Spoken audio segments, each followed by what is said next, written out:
So, Jeff, we've been tasting some great 2010s together, and I've been out there. I'm really impressed with the vintage. It's amazing. What's your view on the whole thing? Obviously, the tendency is to want to compare it with 2009, and I think that, as we've talked about, 2010 to me is a little bit the more vintage. There's more alcohol, there's more acidity, there's more tannin, there's more of everything. The wines are probably not as immediately seductive and attractive as you've seen, but there are some that are.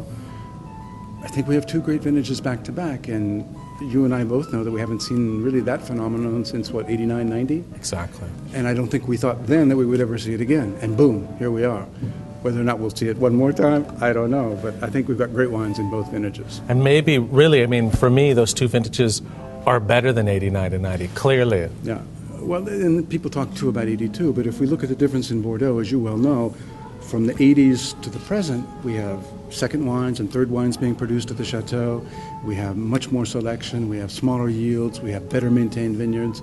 We have more new oak in the cellars because they can afford to have better conditions and better aging facilities. So everything has improved in Bordeaux in what is only a really short period of time, 20 or 30 years, depending which vintage we're comparing with. So I think inevitably the wines are better. So if you had to make a choice, what would it be, 9 or 10? For me, not so much for you, it would probably be 2009. I think ultimately 2010s will go farther down the road, perhaps a little too far for me. So I'll stick with 09, but... I feel that way too. But anyways, they're both great years. I think we do have two back-to-back years.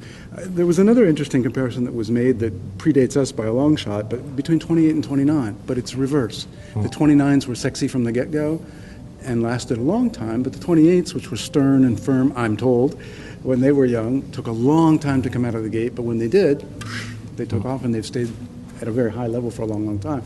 And I think we'll see that phenomenon a little bit in reverse with 2009 and 2010, but...